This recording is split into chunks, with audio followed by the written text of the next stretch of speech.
Hello, good evening, everyone.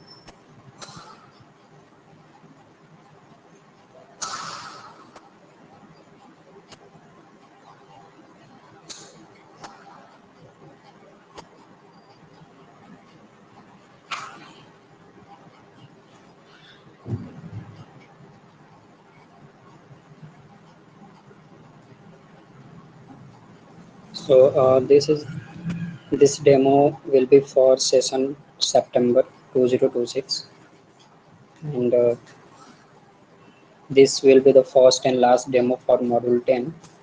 And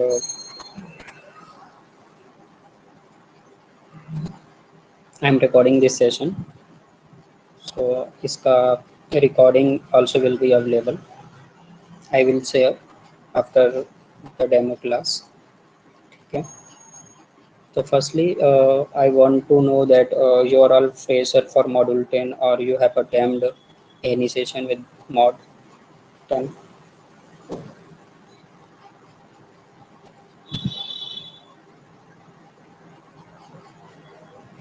Who are freshers can raise your hand.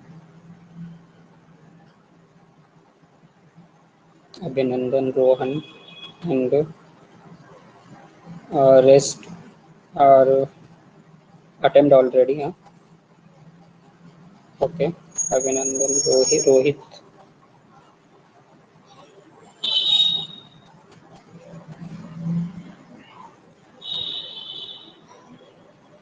Okay.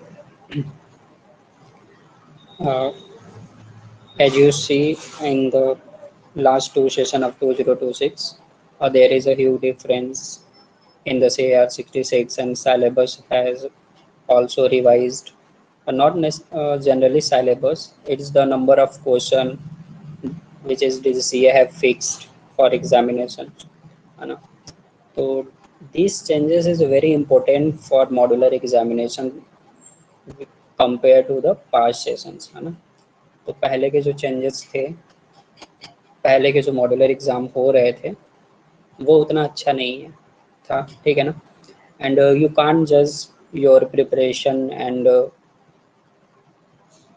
Performance in the modular examination, है ना? And mostly आपको failure मिलता था और आपको नहीं समझ में आता था कि where you are weak in exam, है ना? Where you are weak in the preparation and what you should have to study for module 10 और एनी मॉड्यूल, है ना? But this changes is a very important which have BGCA have made, है ना? So with these changes you can judge your preparation before the examination कि how much you have prepared for the respective modules, है ना? And I will share some information about that कि how can you judge your preparation or anything, like how much you have prepared, what directions you should prepare, है ना? We will discuss about that. So firstly, as per my experience, I will teach you CAR 145. Before teaching CAR 145, I will guide your roadmap for module 10, है ना? Because this session is applicable for module 10. So I will guide you module 10 roadmap, or you can say guidelines that how to prepare for mod 10, what's CAR is important for mod 10, है ना? Because there is a very large CAR, number of CAR also have been introduced, है ना? Series भी बहुत सारे नए add हुए हैं एंड CARM में भी कुछ चेंजेस हुए हैं and also very important changes have made in the CR 145 and CRM. So I will explain that what is that, and the CR camo why now is separated from CRM, and CRCAO, CRML, you know.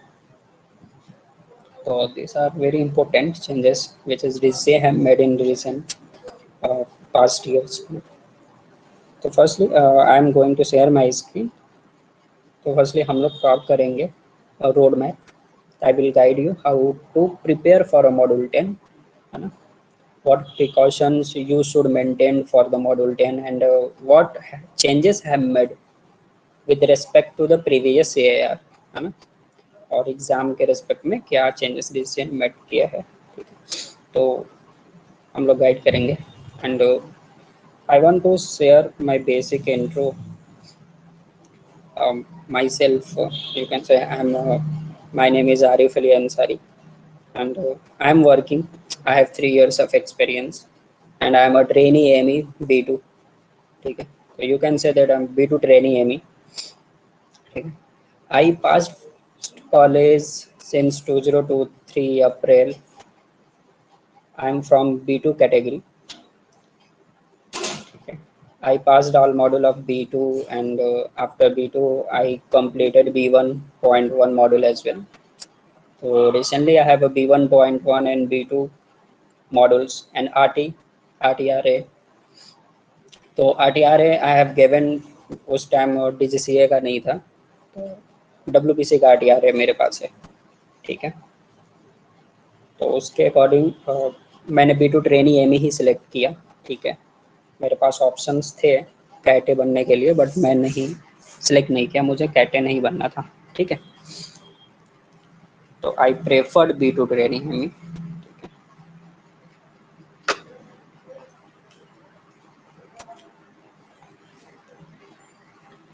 I have worked with the Indigo 2.5 years.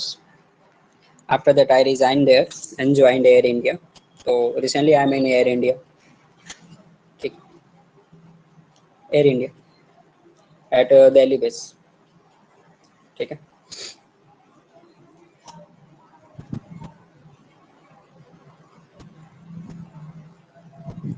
So now I'm going to share my screen. Okay.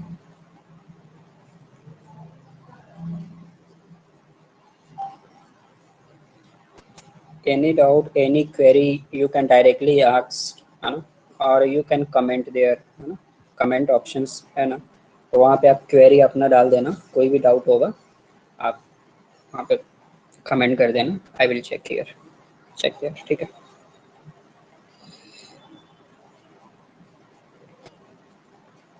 Firstly, I will talk about the roadmap for Module 10. Then I will go through the CIR 66 for respective module Mod 10. After that, we will start 145.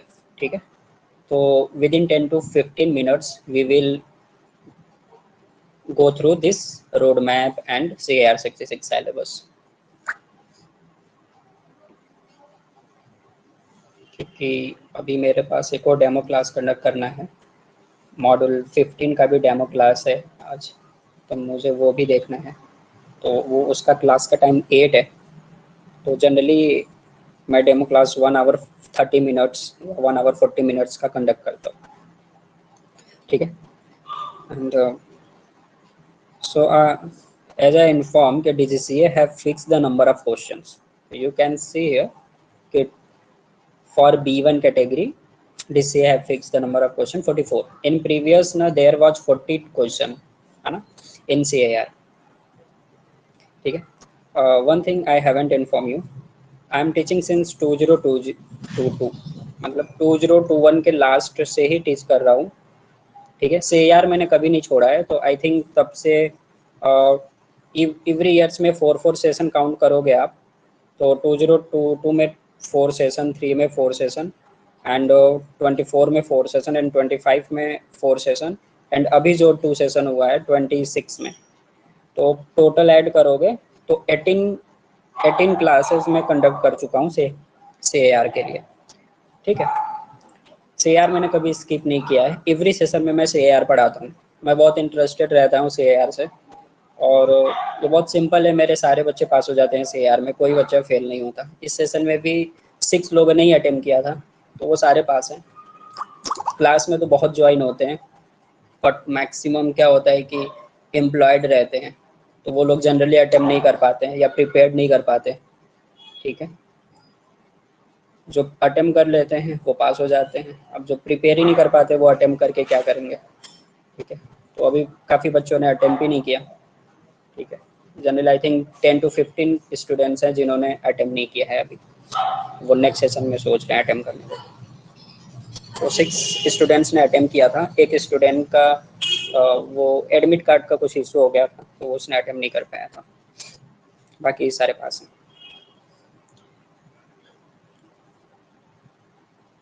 So this is the number of questions which have DGCA fixed. Question 44. So there is the some models reference for the CAR 10.1 regulatory framework. They will ask 5 questions. From 10.2 they will ask 7 questions. 10.3 they will ask 6 questions. 10.4 they will ask 4 and 4. From this also they will ask 4, continuing airworthiness 7, and the oversight in continuing airworthiness 3, and there's 3 and 1.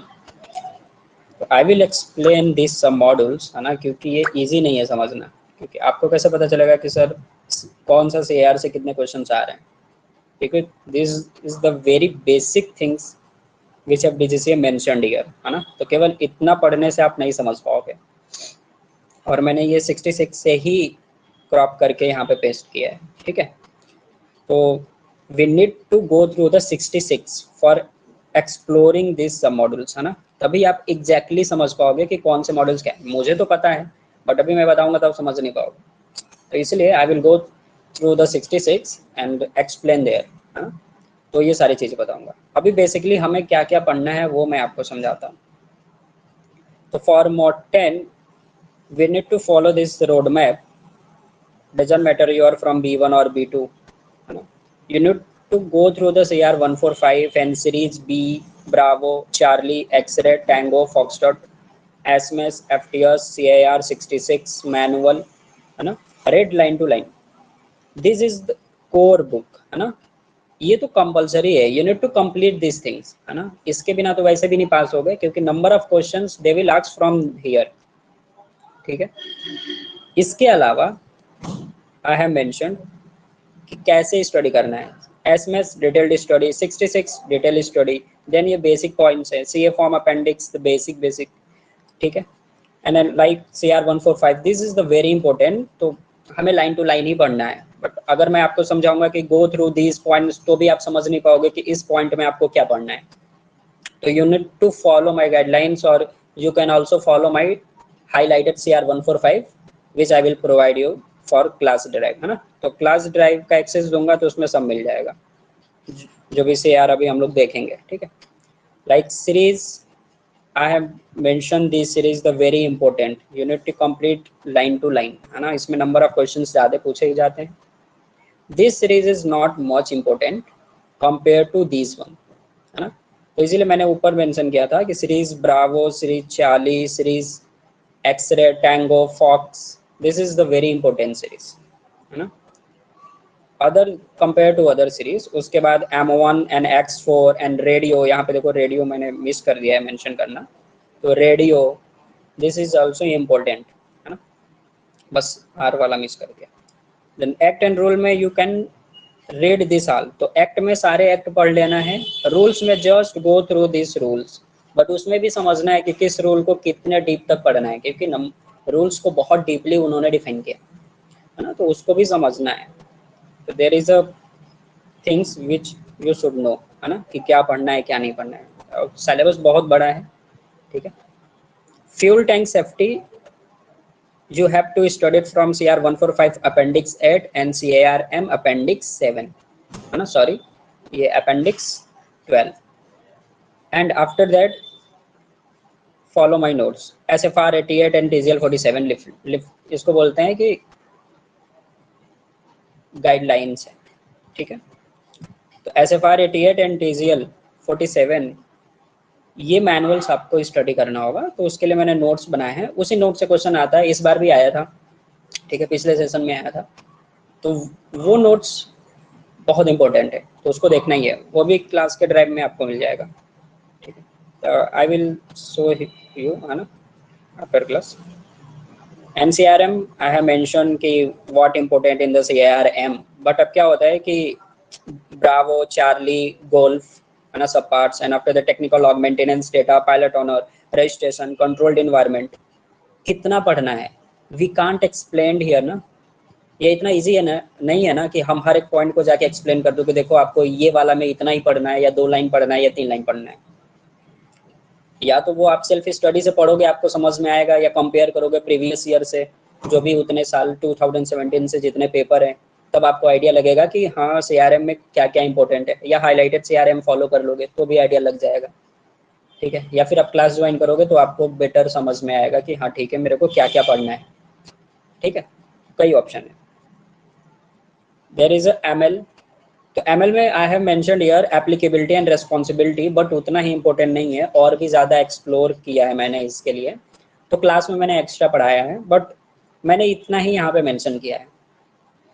ठीक है, एनसीएओ के लिए भी उतना ही mention किया है, scope and applicability, and CRM camo के लिए भी मेंशन किया है एप्लीकेबिलिटी एंड फॉर्म्स। CR21 के लिखा है नेम ऑफ सब parts and validity and transferability of the certificates. ठीक है, and after that CR147 basic, you don't need to study this here, है ना, इसको पढ़ने की कोई ज़रूरत नहीं है। उसके बाद annex, you need to learn all annexes,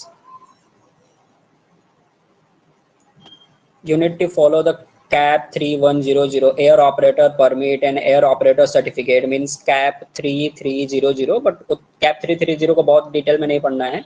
CAP 3100 को डिटेल स्टडी करना होता है 5 फेजेस को, और उस 5 फेजेस के बाद कंपेयर करके बस पढ़ लेना है 33 से।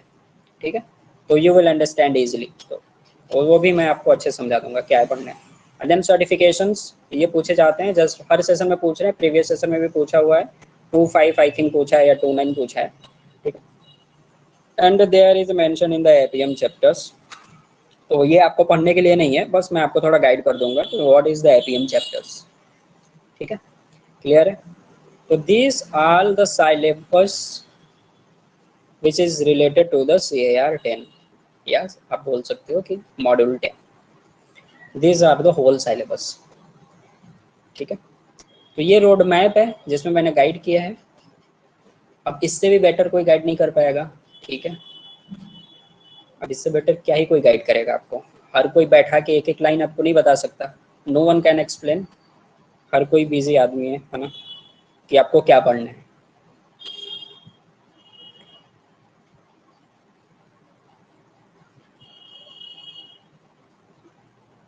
So here you can check the level of the respective module, है ना, respective sub modules। 10.1 is the level 1 and level 2 and level 2 and level 3 the independent certifying staff। तो independent certifying staff we will study with the CR145। ठीक है, CRM में भी रहता है, but majorly study करते हैं 145 में। What is the air operation, then CAP अभी जो मैंने बताया, this is the air operations। What is the certification of parts and appliance in CR21 containing airworthiness related to the CARM and CAMO, CRM and CAMO। Oversight and principle containing airworthiness also related to the CARM। Cyber security and aviation maintenance, इसके लिए कोई syllabus नहीं है, just basic cyber security पढ़ लेना है। Chat GPT से भी पढ़ लोगे, है ना, वो बेसिक से आंसर, बहुत बेसिक क्वेश्चन होता है, कोई भी आंसर टिक कर देता है। ठीक है, एंड एयर ऑपरेशन बता दिया। Approved maintenance organisation, this is the CAR 145 and certifying staff maintenance, this is the CAR 66। तो आप समझ रहे हो कि मेजर आपको समझाया, बट बहुत सारी चीजें हैं ना, तो DGCA हैवेंट एक्सप्लेन्ड हियर ना। अब आप समझो कि सर यहाँ पे सीरीज का रेफरेंस नहीं है, यहाँ पे नहीं लिखा है। जब आप डिस्क्रिप्शन आप इसका देखोगे तो वहाँ पे उन्होंने बहुत अच्छे से दिखा है, बट उसमें भी आपको समझना पड़ेगा। वो ऐसे नहीं है कि बस ऐसे लिखा है कि हाँ CR सीरीज पढ़ लेना है या पढ़ लेना है, कुछ नहीं है, उसमें भी कुछ भी नहीं लिखा है।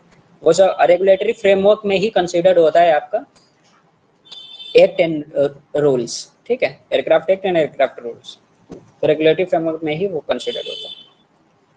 तो दे haven't mentioned like very easy कि यू कैन अंडरस्टैंड इजिली, है ना, कि आपने पढ़ा बहुत अच्छे से समझ लिया, ऐसा नहीं है। इससे बहुत ही अपने लैंग्वेज में लिखा है।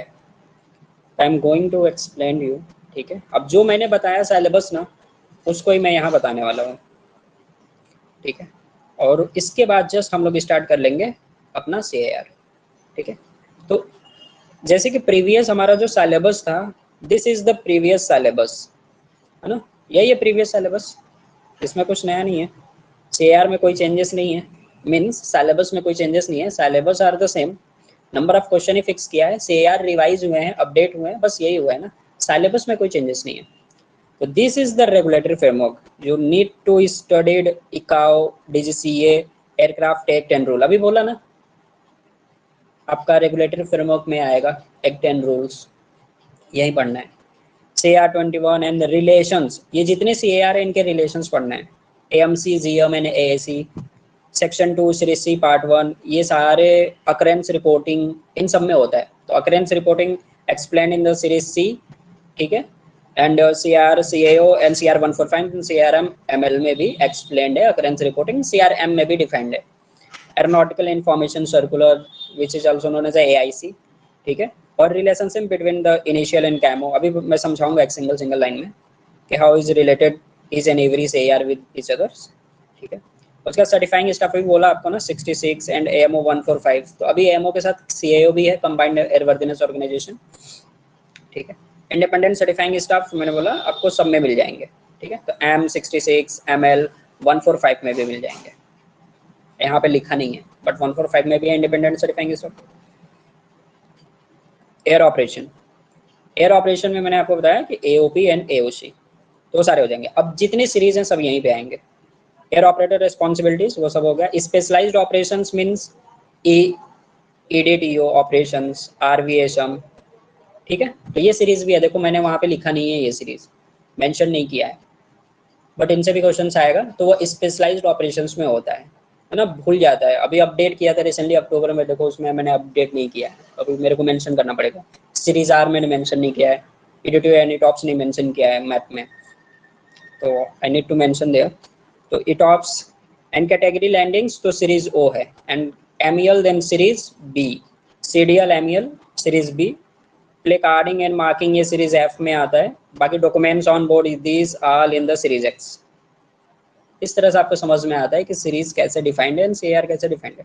बेसिक लाइन पढ़ोगे तो then you can't able to understand syllabus और सीरीज, है ना, कि कहाँ से ये पूछ रहा है। देन सर्टिफिकेशन ऑफ पार्ट्स मैंने आपको जनरली बोल दिया था CR 21, तो this are the CR 21। And then continuing worthiness आपको बता दिया था CRM, just CRM and CAMO, and then oversight ये भी CRM है। 10.9 बोल दिया है रिजर्व, ये साइबर सिक्योरिटी, तो the base this is the very basic things, है ना, तो ये तो बेसिक आप समझ लेते हो।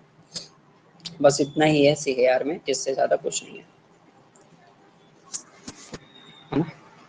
तो नाउ किसी का कोई क्वेरी हो तो स्टार्ट करना। 10 पॉइंट में 2 क्वेश्चन नहीं, 2 क्वेश्चन नहीं, एक ही क्वेश्चन है, नंबर ऑफ क्वेश्चन एक ही है। अब BGC अगर 2 पूछ देता है तो आई डोंट नो कि वो क्या करेगा, बट अभी जितना मैंने देखा एक ही क्वेश्चन है।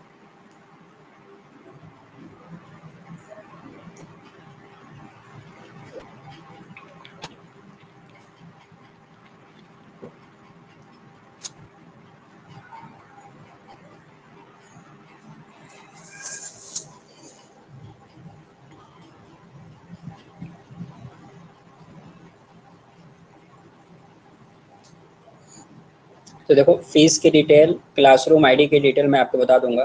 काफ़ी लोग कंफ्यूज हैं कि सर क्लासरूम में आप लोगों का दिखा रहा होगा subscription, you don't need to take the subscription, वो वहाँ एक्सेस लेने की ज़रूरत नहीं है, क्योंकि मैं ऑलरेडी पे करता हूँ ऐप को, ठीक है।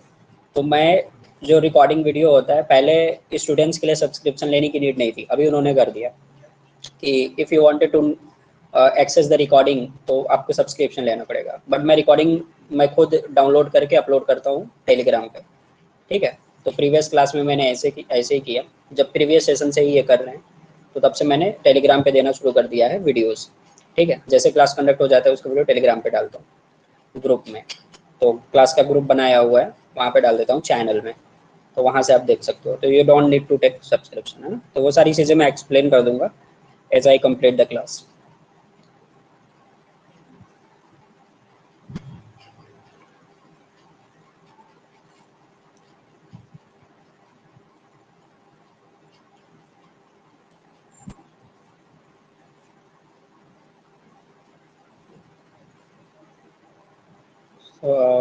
We will start CR 145. This is the AMO, means approval of maintenance organisation. मैंने आपको बताया था कि हम लोग बेसिक रिलेशनशिप देखेंगे, CAR में। तो like CAR 147 basic, you are studying or you have studied from this college, है ना। after studying, why you are studying in this college? For AMO, you are studying for aircraft maintenance, है ना। और उसमें कई सारे डिपार्टमेंट है, camo है, क्वालिटी है, ठीक है, कंप्लायंस सब जिसे बोलते हैं। सो तो you are studying for AMO के ही सब पार्ट्स हो जाएंगे, क्वालिटी वगैरह सब। तो you are studying for AMO, तो you are directly related to the CAR 145, CAR 145, ठीक है। if you wanted to certifying staff, if you wanted to become a certifying staff, you need to follow the CAR 66। अगर CAR 66 के requirement आप fulfil नहीं करोगे तो you want able to become a engineer और licence engineer. तो फिर से CAR 66 आर को related with the AMO, simple है।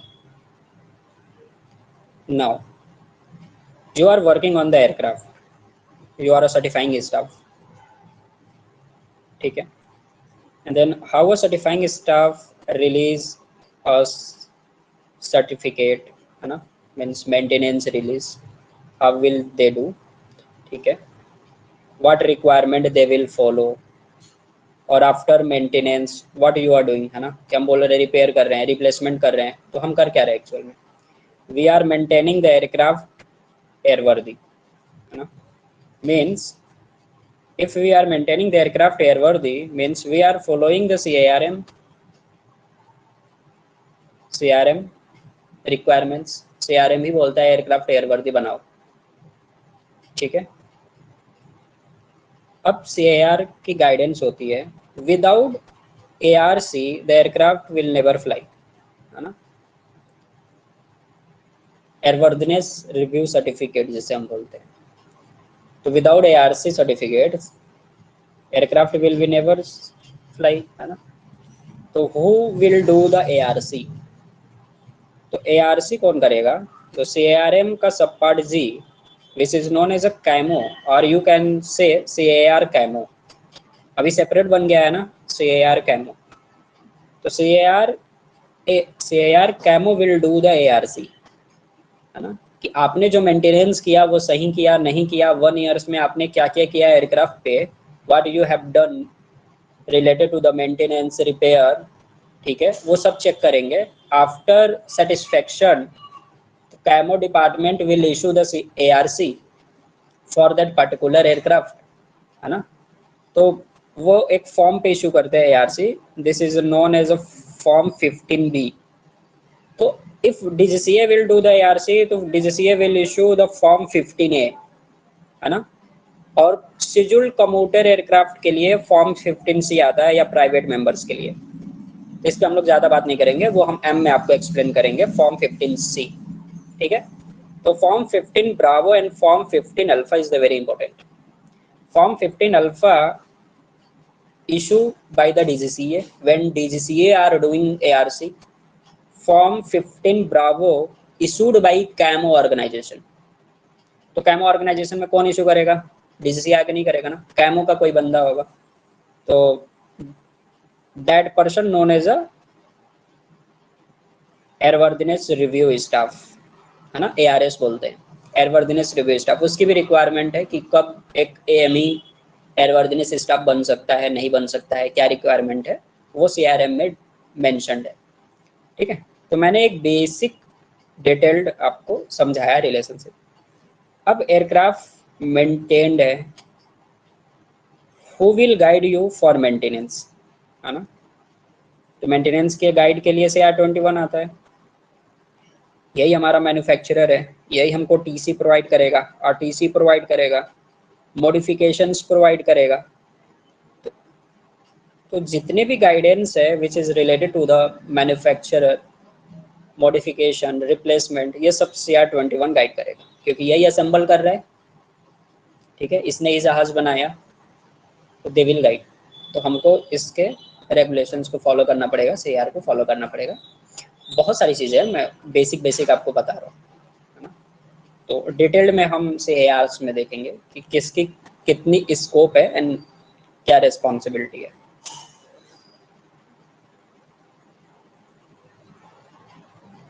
So this is the latest revision of approval of maintenance organization CAR 145 31st July 2024.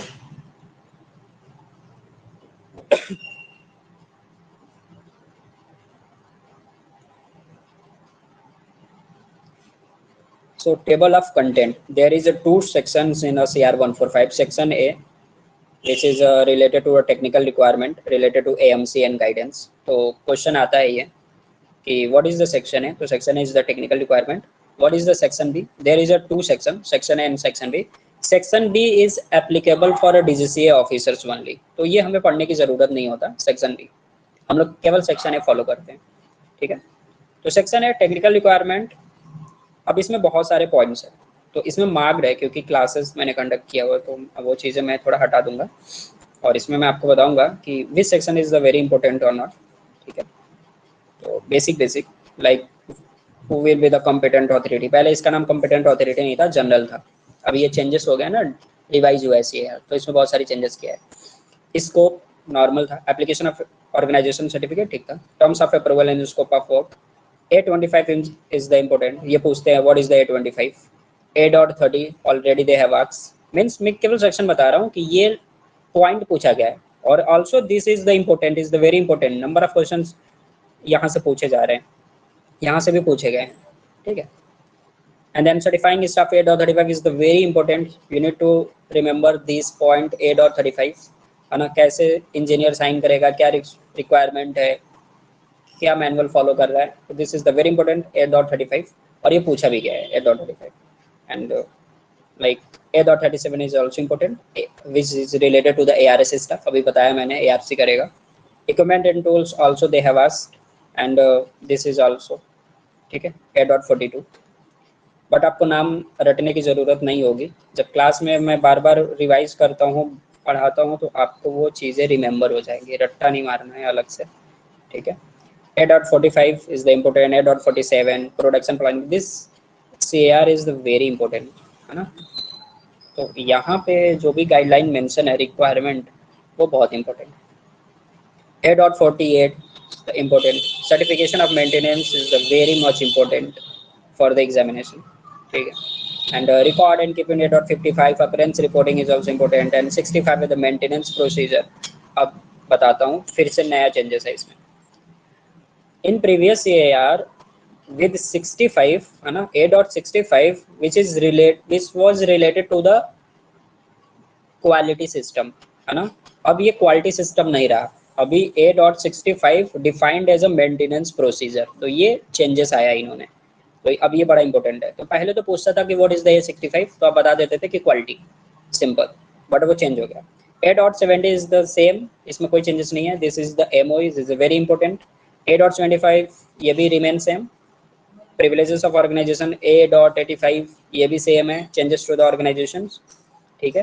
हाँ, A.90 सेम है, A.95 they have added, अब जो मैं बताऊंगा वो सब एडेड हुए हैं, इससे इसके पहले कुछ ये सब पहले नहीं थे CAR में। A.95 finding and observation, A.95 alpha findings, access and immediate reaction to the safety problems, A.200 management system, this is the very important, management system बहुत इंपॉर्टेंट है, तो इसको मैंने क्लास में बहुत अच्छे से कवर करते हैं हम लोग। इंटरनल सेफ्टी रिपोर्टिंग स्कीम ये भी ऐड किया है। कॉन्ट्रैक्ट एंड सब कॉन्ट्रैक्ट पहले भी था प्रिविलेजेस ऑफ ऑर्गेनाइजेशन में, बट इनको थोड़ा सा और ज़्यादा एक्सप्लोर किया है, ठीक है। अब अपेंडिक्स पे हम लोग गो थ्रू हो जाएंगे क्या क्या इंपॉर्टेंट है अपेंडिक्स में। तो appendix 1, this appendix known as a set component release certificate, this is the component release certificate also known as a CA form 1, है ना। तो किसी भी कंपोनेंट पे मेंटेनेंस करके रिपेयर करके उसको एयरवर्दी आप करते हो, तो you need to release the CA, है ना। किस सर्टिफिकेट से पता चलेगा कि वो एयरवर्दी है या नहीं है, कब रिक्वायरमेंट है, ऐसा नहीं है कि आपको रिक्वायरमेंट है, अगर हमें यूज ही करना है तो कोई ज़रूरत नहीं है, है ना, इंटरनल रिलीज प्रोसीजर से भी हम कंपोनेंट को यूज कर सकते हैं। मान के चलो कि there is a alpha organisation, इसने अपना एक कंपोनेंट एयरक्राफ्ट से निकालता है and maintenance on that, after completion of maintenance they are using the internal release procedure, है ना। ये सी फॉर्म 1 इशू नहीं कर रहा है, इंटरनल रिलीज प्रोसीजर यूज कर रहा है और उसके बेसिस पे वो कंपोनेंट को अगेन अपने एयरक्राफ्ट में यूज कर रहा है। तो हमको नीड नहीं है, मीन्स आपने मेंटेनेंस किया और आपने अपने एयरक्राफ्ट पे ही यूज कर लिया, तो there is no need to release the C form 1। कब रिक्वायर्ड है कब नहीं है, बट उसके भी लिए रूल है, ऐसा नहीं है कि अपने मन से नहीं किया issue. You have to mention in the MOE कि you have internal release procedure for component release, है ना, इक्विवेलेंट है आपके पास, तो आपको एमओई में सब कुछ बताना होता है। MOE is the guideline for 145 की how you run the organisation, है ना। जैसे आपका एमटीओई है कॉलेज का, कि आपका कॉलेज कैसे रन कर रहा है, everything have mentioned in the MTOE. तो same MOE is the guideline for CR 145 कि कैसे आपको रन करना है, क्या क्या कर रहे हो अपने ऑर्गेनाइजेशन में। तभी डीजीसीए बहुत ट्रांसपेरेंट होता है और डीजीसीए सब कुछ जानता है आपके 145 में क्या चल रहा है, ठीक है। And then appendix second is the class and rating, मैं आपको समझा दूंगा ये। Appendix third in the maintenance organisation certificate. Appendix 4 यहाँ पे मैं बताऊंगा qualified which is not qualified with the 66, but जैसे इकाओ होल्डर्स भी साइन कर सकते हैं एयरक्राफ्ट, इंडियन रजिस्टर्ड एयरक्राफ्ट, तो उनकी रिक्वायरमेंट यहाँ पे दिया हुआ है। C form 4 for the post holders like quality manager, जिसे आप कंप्लायंस मॉनिटरिंग बोलते हैं, सेफ्टी मैनेजर्स, अभी सेफ्टी मैनेजर ऐड हुआ है, मैं आपको समझाऊंगा ये सब चीज़ें, एंड सीईओ और accountable manager. C form 6 approval recommendation certificate. C form 2 initial issue changes grant के लिए C form 2। Appendix this appendix is the very important because this is the related to fuel tank safety training, तो ये बहुत important है, तो यहाँ पर हम देखेंगे।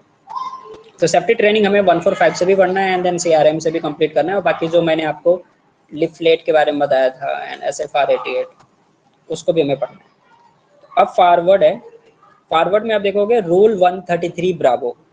आई विल एक्सप्लेन एवरीथिंग ये, है ना, उसके बाद हम लोग टॉपिक पे आएंगे। एंड मैं जब भी डेमो कंडक्ट करता हूँ तो आई वांट कि बस आपको एक बेसिक आइडिया ना मिले, मैं आपको कुछ अच्छे पॉइंट्स समझा के जाऊँ जो आपके प्रिपरेशन में हेल्प करे। Doesn't matter you will join the classes और नॉट, हमें उससे फ़र्क नहीं पड़ता है, मेरे पास स्टूडेंट्स मुझे मिल जाते हैं, ठीक है, जिनको नीड होता है वो आते हैं, बट बहुत सारे स्टूडेंट्स ऐसे होते हैं जो सेल्फ स्टडी भी कर लेते हैं, है ना, जिनके पास टाइम है, अब जिनके पास नहीं है वो नहीं कर पाते। तो बट मैं कोशिश करता हूँ कि मैं आपको अच्छी चीज़ें बताऊँ, ये इजी चीज़ें बताने की कोई ज़रूरत नहीं है, वो तो आप ऑलरेडी जानते हो, है ना। Rule 133 Bravo of the aircraft 1937. This rule defined कि how organization engage in the maintenance of aircraft and component shall be approved under this CAR, है ना, या this rules। अब मैं बोल रहा हूँ कि मैं मेंटेनेंस करूंगा एयरक्राफ्ट का, तो वो किस रूल के अंडर में मेंशन्ड है। CR 145 तो CAR है, हम उस CAR के बेसिस पे मेंटेनेंस करेंगे, बट CR 145 को ऑथराइज कौन कर रहा है, हु इज ऑथराइजिंग। आप बोलोगे डीजीसीए, बट डीजीसीए को कौन ऑथराइज कर रहा है, डीजीसीए को भी कोई ऑथराइज कर रहा है ना, तो रूल 133 ब्रावो इज ऑथराइजिंग, है ना, तो they are authorising that you can engage in the maintenance of aircraft and aircraft component. तो जब भी आप एक एएमओ ओपन कर रहे हो तो 133 ब्रावो के अंडर में ही वो एएमओ अप्रूव्ड होता है, सिंपल है। The 145 first time introduced on 26 Jain 2005, इससे पहले 145 नहीं था, तो क्या मेंटेनेंस नहीं होता था, होता था, तो वो भी मैं आपको सीएआर में बताऊंगा, इसी सीएआर में मेंशन्ड है कि कैसे होता था। फिर जब 145 वी हैवेंट 145 बिफोर 2005, तो हम लोग सीआरएस कैसे देते थे, हम लोग मेंटेनेंस कैसे करते थे, हमारे पास ये फॉर्म था कि नहीं था, we will study about that, ठीक है। तो जब हमारा फर्स्ट टाइम इंट्रोड्यूस हुआ 26 Jan 2005, this year harmonise with the requirement with the IASA 145 regulation, है ना, तो we harmonise this year with the IASA 145 regulation. हमने अब हार्मोनाइज का मीनिंग क्या होता है कि हमने लाइन टू लाइन कॉपी नहीं किया है, हमने चेंजेस किया है अपने अकॉर्डिंग, ये नहीं कि पूरा हमने लाइन टू लाइन कॉपी कर लिया, कॉपी नहीं किया, ठीक है, हम अपने अकॉर्डिंग भी कुछ चेंजेस किया उसमें, है ना। फिर डिसीजन मेंशन किया CAR 145 has been revised from time to time with harmonise with the EASA 145। तो टाइम टू टाइम जैसे जैसे यासा पार्ट 145 रिवाइज्ड होगा, हम लोग अपने 145 को भी रिवाइज करेंगे। उनका 66 रिवाइज होता है तो अपना 66 भी रिवाइज होता है, ठीक है। उनका 147 आया तो अपना भी 147 आया, तो हम उनके हार्मोनाइजेशन पे ही काम कर रहे हैं, ठीक है। बट अपने इंडियन रिक्वायरमेंट के बेसिस पे कुछ चीज़ें हम रिवोक भी करते हैं और ऐड भी करते हैं CAR में, इसलिए बोलते हैं कि हार्मोनाइज कर रहे हैं, हम एग्जैक्ट 100% कॉपी नहीं करते। अब कुछ लोग बोलते हैं कि DCA को कुछ नहीं आता, DCA कॉपी कर लेता है। आपको दिया जाए बनाने के तो आप क्या करोगे? आप भी 4 जगह देखोगे कि जिन्होंने काम कर लिया है उसके रिक्वायरमेंट के बेसिस पे समझोगे और फिर आप एक CAR बनाओगे, तो आप भी तो वही काम करोगे ना, कॉपी ही करोगे। We are studying from the same things, है ना, वो सालों से वही चीज़ें पढ़ाया जा रहा है और हम भी वही चीज़ें ही पढ़ रहे हैं।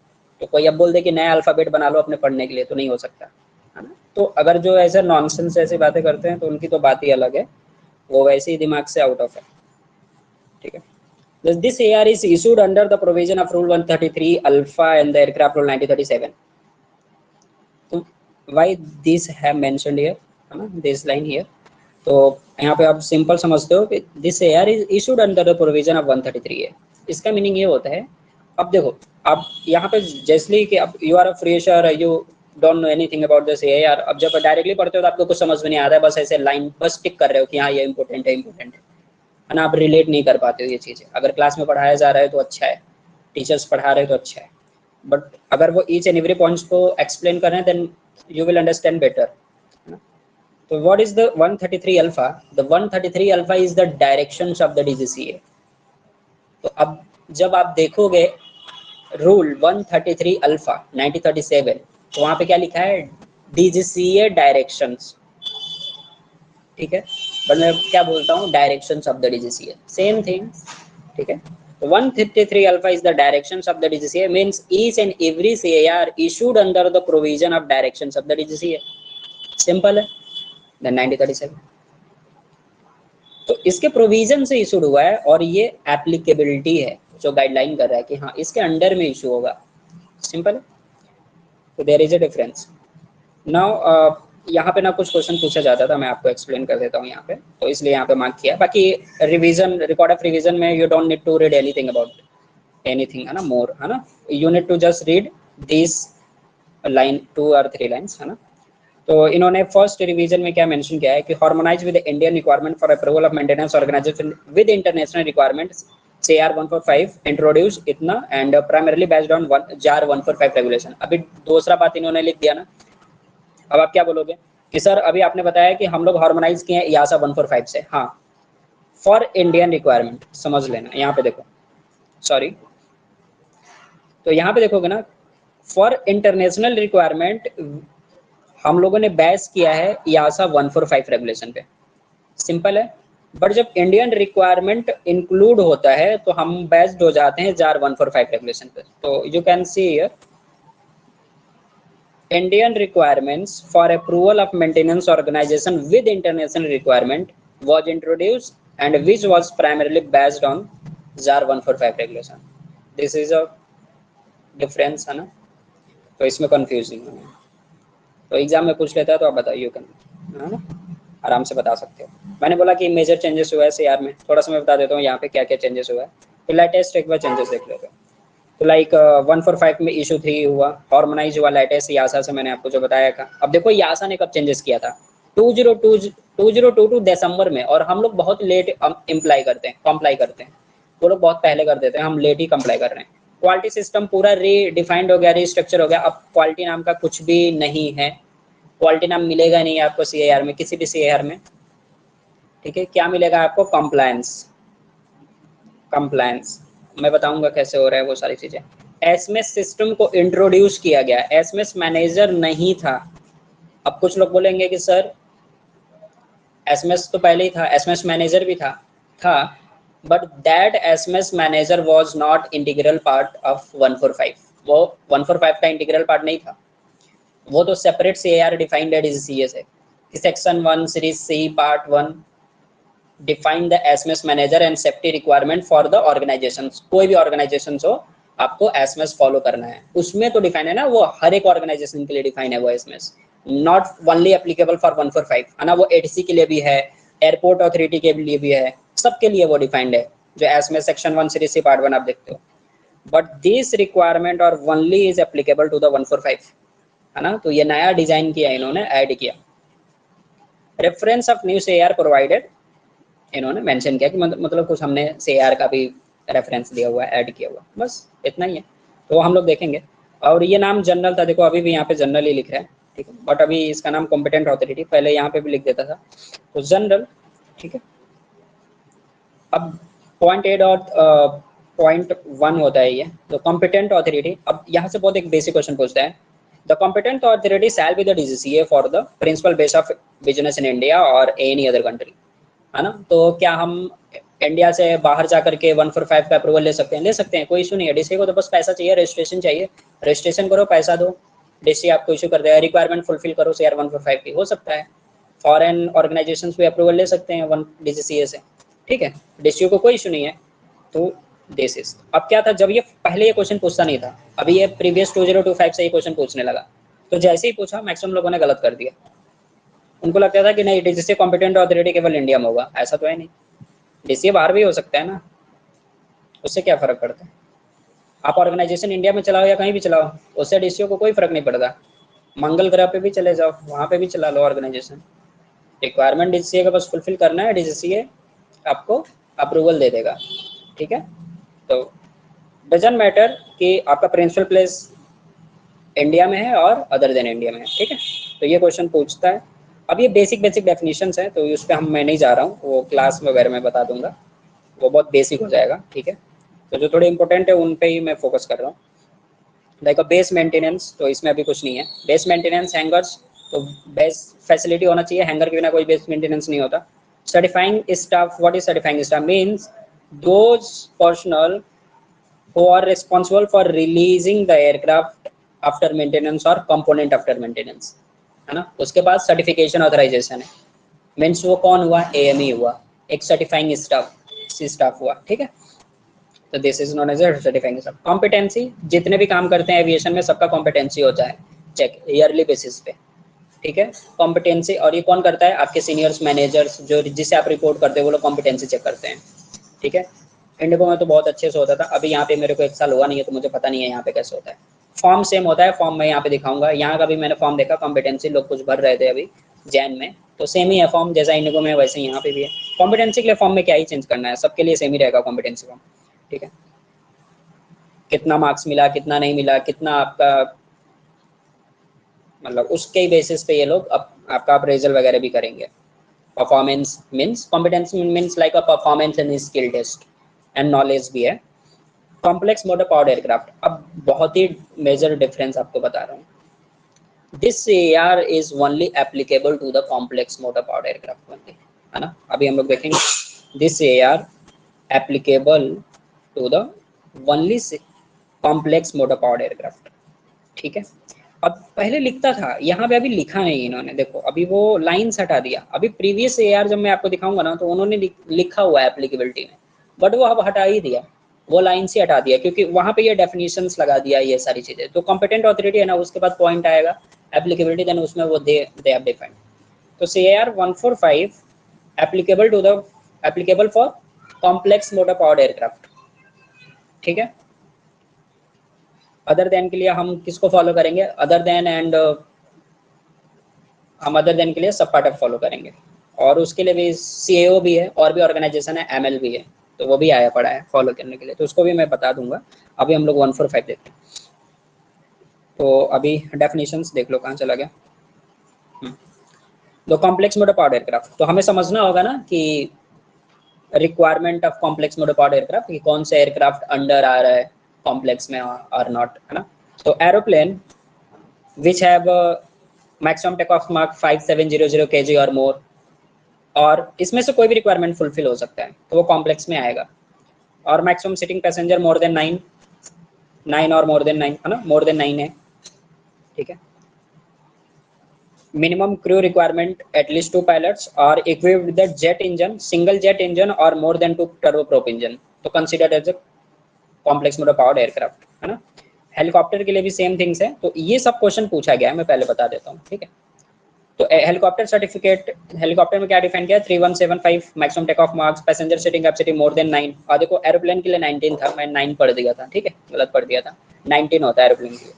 मिनिमम क्रू एटलीस्ट 2 pilots और एक टिल्ट रोटर एयरक्राफ्ट भी आता है, ये भी कंसीडर्ड होगा as a complex motor powered aircraft, ठीक है।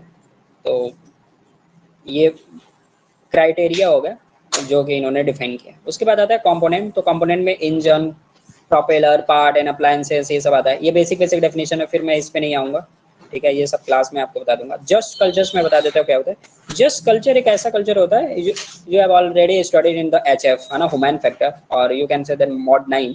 What is the just culture? Just cultures में क्या होता है कि आपने कोई गलती किया, कोई एरर बनाया, तो आपको ऑर्गेनाइजेशन इस पे फोकस नहीं करती है कि किसने एरर बनाया, मैं पहले उसको क्या करूंगा,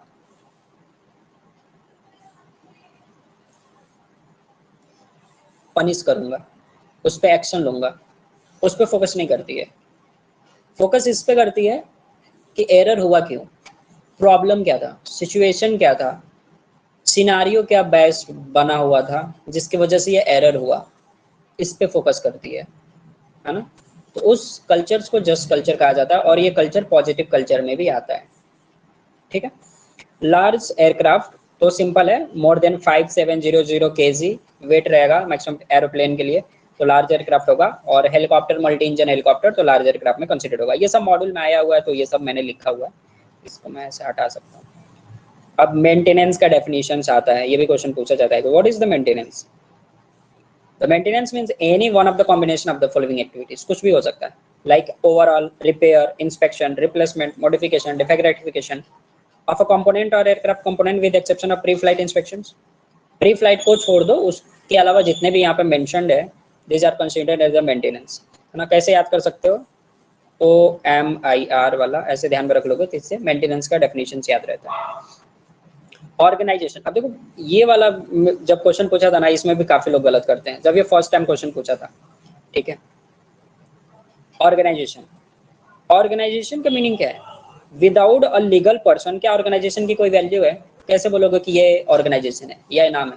भाई कोई भी ऑर्गेनाइजेशन है, कोई भी बिजनेस है, तो उसका एक प्रिंसिपल पर्सन होगा ना, जिसके नाम पर होगा। विदाउट लीगल नेम उसकी कोई रूल, उसकी कोई वैलिडिटी नहीं है ना, उसका कोई प्रूफ नहीं है, ठीक है।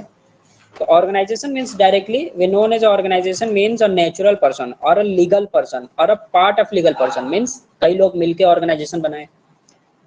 मे होल्ड मोर देन 145 अप्रूवल्स, हो सकता है, जरूरी नहीं है कि मैं केवल एक ही 145 के अप्रूवल रखा हूँ। आप 4 रख लो, 5 रख लो, 6 रख लो, उससे फर्क नहीं पड़ता डीसीए को। आप कितना भी 145 का अप्रूवल रख सकते हो, तो मोर देन 145 अप्रूवल्स, ठीक है। तो ये ऑर्गेनाइजेशन का डेफिनेशन है, ध्यान में रखना।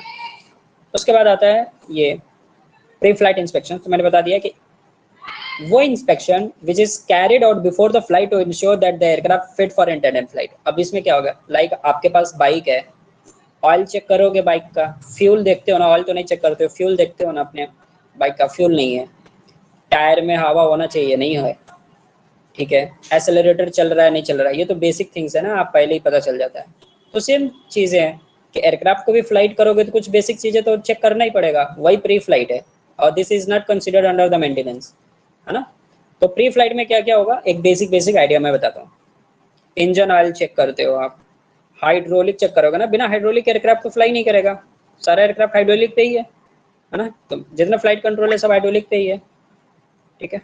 तो हाइड्रोलिक हो गया। And the visual inspection, visual inspection of aircraft, तो विजुअल इंस्पेक्शन में पूरा आता है, पूरा exterior of aircraft, exterior of aircraft होगा, जैसे एनएलजी हो गया, nose landing gears, main landing gear, सब देखोगे ना, कहीं पे टूटा तो नहीं है, कहीं पे ब्रोकन पार्ट तो नहीं है, कहीं पे क्रैक तो नहीं है, ये this is the visual inspection. Inlet of engine, exhaust of engine means outlet of engine, है ना, विंग का लीडिंग एज, विंग का ट्रेलिंग एज, सब कुछ चेक करते हो आप, and the overall the fuselage, तो पूरा विजुअल इंस्पेक्शन, पूरा एक्सटीरियर ऑफ द एयरक्राफ्ट आप चेक करोगे, कहीं पे मिस्टेक नहीं है, कोई प्रॉब्लम नहीं है। और उसके बाद फ्लाइट कंट्रोल को चेक करने का काम किसका है?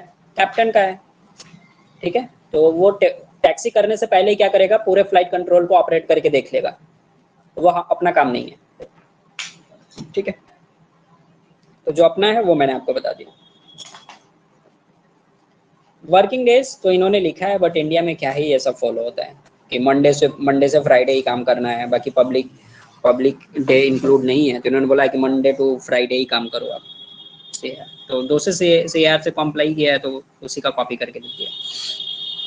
द स्कोप, तो स्कोप में क्या है कि जो भी आपका स्कोप होगा, वर्क का स्कोप, वो मेंशन्ड होगा अप्रूवल सर्टिफिकेट पे कि आप किस एयरक्राफ्ट का मेंटेनेंस कर रहे हो, आप एयरक्राफ्ट का मेंटेनेंस कर रहे हो या फिर आप कंपोनेंट का मेंटेनेंस कर रहे हो, तो वो मेंशन्ड होगा।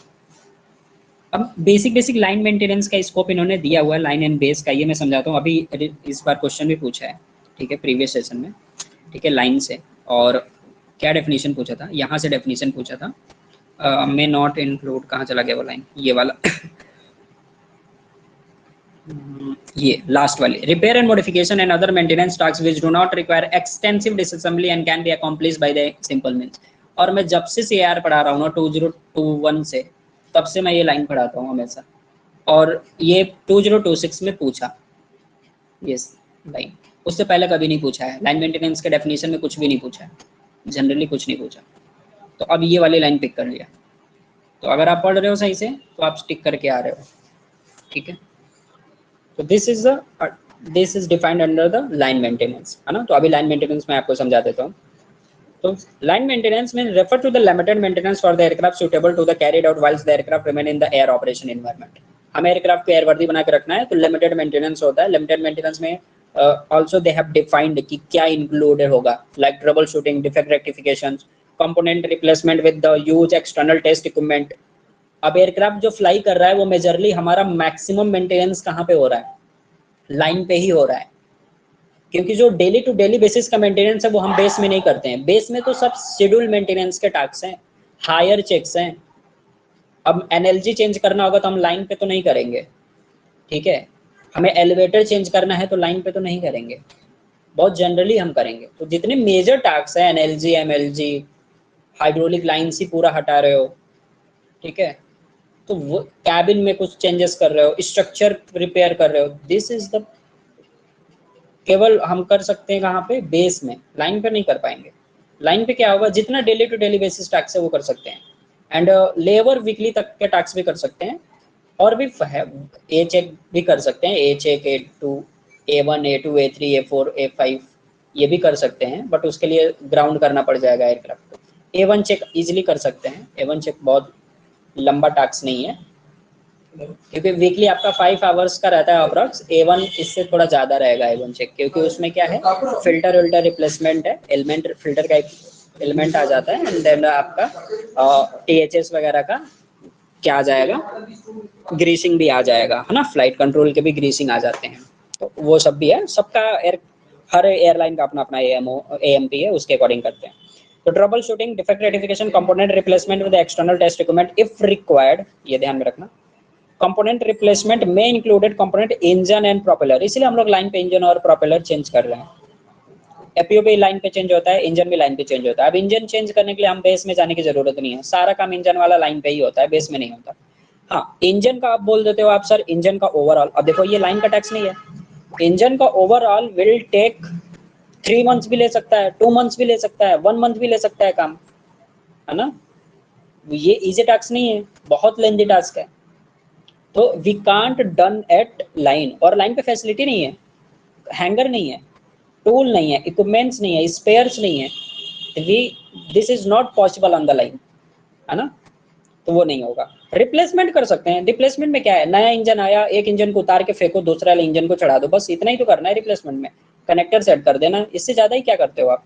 रिप्लेसमेंट में कुछ इंजन का पार्ट्स थोड़ी खोलते हो, पायलन से लगा हुआ है बोल्ट्स, पायलन में लगे हुए हैं बोल्ट्स, सारे बोल्ट्स ओपन करो, इंजन उतारो जैक से, ठीक है। इंजन का पूरा स्पेशल आता है जैक, ठीक है, उस पर इंजन उतरेगा, नया इंजन लगाओ, देन टॉर्क दो, चढ़ा दो इंजन को, सिंपल है।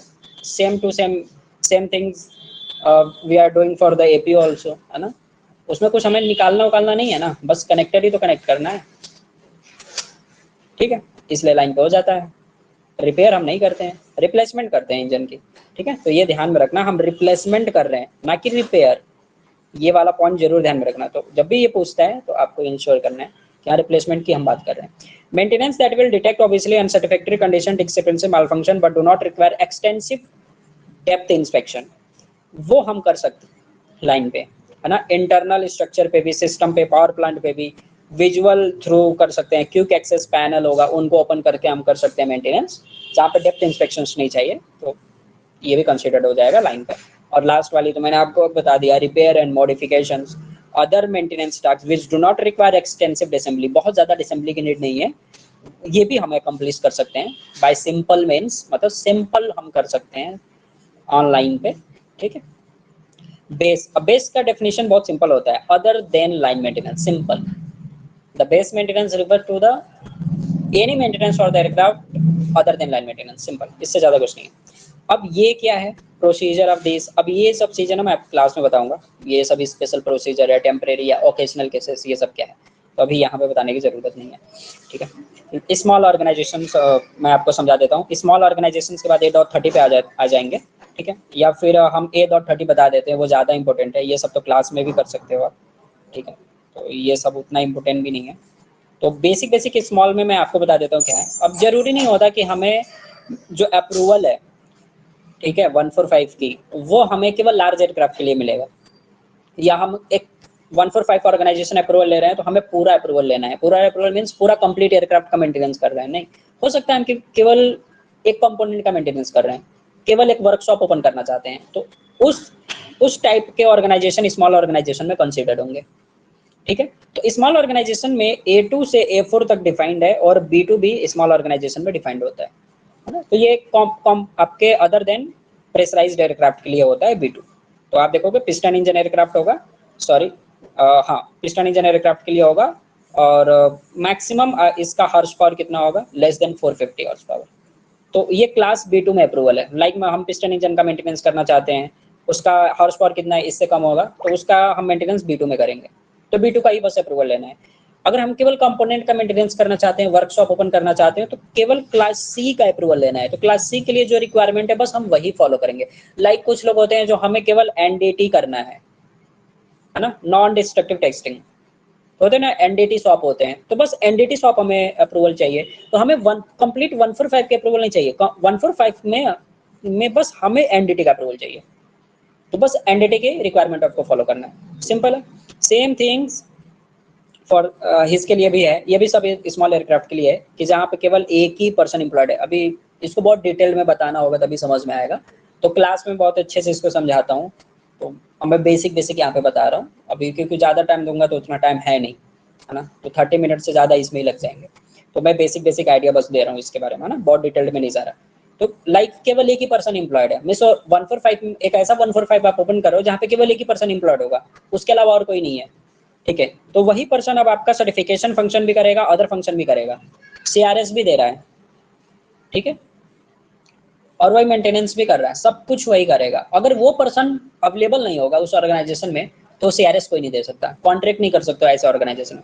मान के चलो मैंने एक ऑर्गेनाइजेशन ओपन किया अल्फा, और मैं ही इंजीनियर हूँ, मैं ही ऑनर हूँ, मैं ही सब कुछ हूँ उस ऑर्गेनाइजेशन में, तो अगर मैं अवेलेबल नहीं हूँ तो कोई और वहाँ पे CRS नहीं दे सकता। और ना ही ऐसा नहीं है कि मैं प्रेजेंट नहीं हूँ तो मैं किसी से कॉन्ट्रैक्ट कर दिया कि तुमने CRS दे दो, नहीं कर सकता, वी कांट कॉन्ट्रैक्ट, है ना। ऑर्गेनाइजेशन मेरे वजह से ही है, अगर मैं नहीं रहा तो ऑर्गेनाइजेशन की कोई वैल्यू नहीं है, DGCA के अकॉर्डिंग वो इनवैलिड हो गया ऑर्गेनाइजेशन, ठीक है। तो क्लास A2, अब ऐसे ऑर्गेनाइजेशन कैसे डिफाइंड है, तो क्लास A2 में भी हम अप्रूवल ले सकते हैं। यहाँ पे भी केवल एक सिंगल पर्सन हो सकता है एम्प्लॉयड, केवल सिंगल पर्सन एम्प्लॉयड।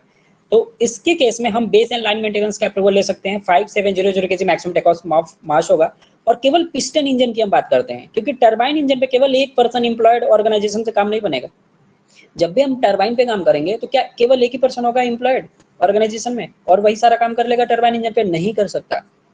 तो इसीलिए वो कैटेगरी आता है A1, उसको बोलते हैं A1 कैटेगरी। वहां पे हमें 145 में A1 कैटेगरी में अप्रूवल लेना होगा, और ये मीडियम और लार्ज ऑर्गेनाइजेशन में आएगा। या more than 1 staff, means small organisation में भी आ सकता है जहाँ पे 10 स्टाफ इन्वॉल्व होंगे, सिंगल पर्सन से काम नहीं बनेगा। तो स्मॉल ऑर्गेनाइजेशन का डेफिनेशन क्या है, 1 to 10, मीन्स 1 to 10 स्टाफ हो सकते हैं। तो ये हम केवल सिंगल पर्सन एम्प्लॉयड वाले ऑर्गेनाइजेशन की बात कर रहे हैं कि किसमें अप्रूवल ले सकते हो, केवल सिंगल पर्सन एम्प्लॉयड होगा। तो A2 से A4 तक और B2 और NDT इन सब में हम ले सकते हैं। और कैटेगरी C भी कंपोनेंट मेंटेनेंस, इन सब में अगर केवल एक ही पर्सन एम्प्लॉयड है हम अप्रूवल ले सकते हैं इन सब में। तो अब DCCA ने पूछा कि what is the class A2, class A3, ये सब पूछा है, क्लास A4। तो क्लास A3 किस लिए डिफाइंड है, base in line maintenance single engine helicopter 3175 maximum take off mass और लेस देन दिस। ठीक है, तो इस तरह से इन्होंने डिफाइंड है। तो ये बहुत ज्यादा मैं डीप में नहीं जा रहा, बेसिक ऊपर से आपको आइडिया दिया। सेम तो मैंने आपको ये बताया कि यही पर्सन मेंटेनेंस इंजीनियर होगा, सेफ्टी इंजीनियर होगा, अकाउंटेबल मैनेजर होगा, सारा पोस्ट इसी को दोगे क्योंकि एक ही पर्सन एम्प्लॉयड है। एयरवर्दनेस रिव्यू भी यही कर सकता है, मींस ARC भी कर देगा यही, अगर एप्लीकेबल होगा, अदरवाइज हम कॉन्ट्रैक्ट कर सकते हैं। एलिजिबल होना चाहिए ना, जैसे अब रिक्वायरमेंट ही नहीं है, उस वो फुलफिल ही नहीं कर पा रहा है रिक्वायरमेंट एयरवर्दनेस रिव्यू स्टाफ का, तो कैसे ARC कर सकता है। तो उसके लिए इफ एप्लीकेबल तो ARC कर सकता है, अदरवाइज आप कॉन्ट्रैक्ट कर लो उसके लिए। अब ये पर्सन अब्सेंट है तो नो मेंटेनेंस में भी रिलीज ड्यूरिंग दिस अब्सेंसेस, बताया भी आपको, अगर वो नहीं है तो कुछ नहीं होगा ऑर्गेनाइजेशन, वो बंद रहेगा। ठीक है, इंडिपेंडेंट ऑडिट वाला जो एलिमेंट है कंप्लायंस मॉनिटरिंग फंक्शन का, ये कॉन्ट्रैक्ट करना पड़ेगा। आप समझ रहे हो ये पॉइंट क्या है।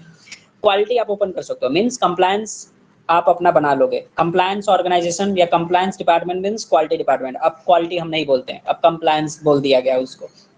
ठीक है, तो हम कंप्लायंस डिपार्टमेंट रख सकते हैं, है ना, बट उसमें एक फंक्शन होता है कंप्लायंस में, कई सारे फंक्शन है कंप्लायंस में, तो उसी से रिलेटेड एक हमारा एक इंपॉर्टेंट फंक्शन है इंडिपेंडेंट ऑडिट।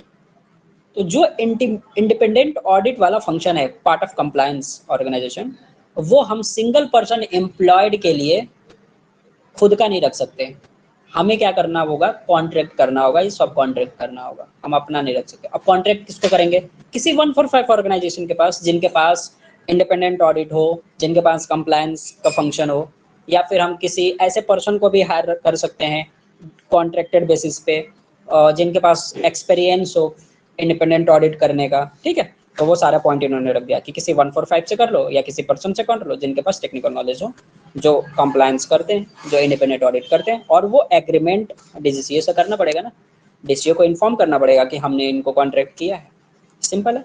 तो ये सारी बातें जो मैंने आपको बताया, this is all related to the single person employed organisation. ये सब सिंगल पर्सन एम्प्लॉयड ऑर्गेनाइजेशन है और ये स्मॉल ऑर्गेनाइजेशन है। और स्मॉल ऑर्गेनाइजेशन का डेफिनेशन क्या है, 1 to 10 पर्सन एम्प्लॉयड हो सकते हैं। सेम थिंग्स आता है आपका सेम कि अब एक ऐसे ऑर्गेनाइजेशन की हम बात करते हैं जहाँ पे मेंटेनेंस में 10 पर्सन एम्प्लॉयड हो, है ना, इन्वॉल्व होंगे।